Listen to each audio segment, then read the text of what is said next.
Hi everyone and welcome to our new game show, Humiliate the Academic, also known as the Wheel of Fortune. And so, 5 years on from that Brexit referendum, where have we got to? Let's spin that wheel. Ooh. And we've got to immigration. The new system that the government has put in place from 2021, which ends free movement as a consequence of Brexit, is much more restrictive towards Europeans, obviously, because we don't have free movement anymore, but it's actually rather less restrictive towards people coming from outside Europe. So that includes students and skilled workers. So in the future, it will actually be easier for students to come here and stay here, and it'll be considerably easier for skilled workers from India or Canada or Bangladesh or the US than it was before Brexit. Let me spin that wheel again and see what else we have to teach you.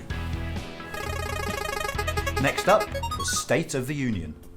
Leaving one union has left the UK's own union looking a little bit shaky.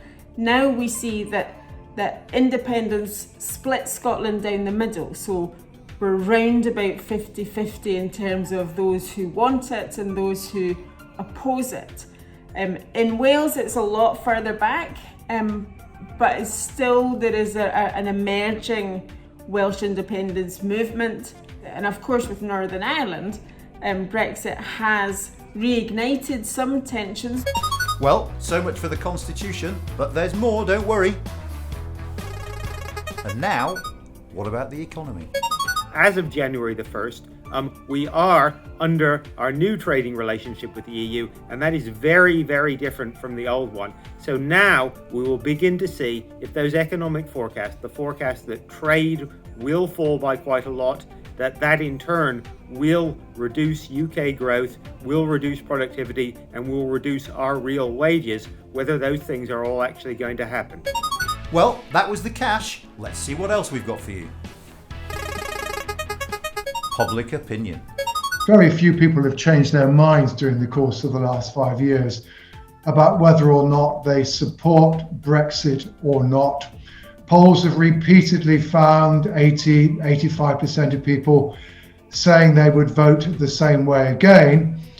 And therefore, inevitably, the country still, even now, looks pretty evenly divided on the subject of Brexit. That doesn't mean to say, however, that absolutely nothing changed, because, of course, there was a third part to the electorate in June 2016, and that's for the people who did not vote.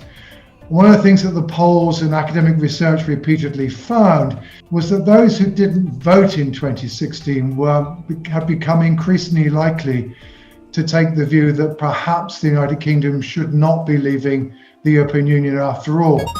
Thanks as ever, Sir John. Let's spin our wheel again.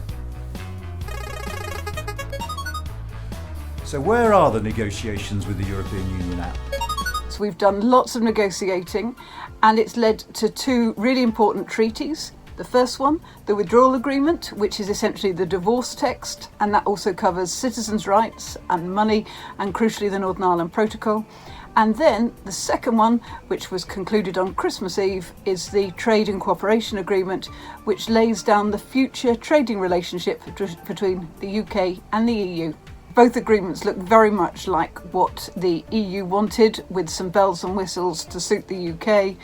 And of course, there are some things that both sides had an interest in achieving, particularly to make sure there was what's called 0-0 trading arrangements, zero tariffs, and zero quotas on the amount of goods that can be imported and exported.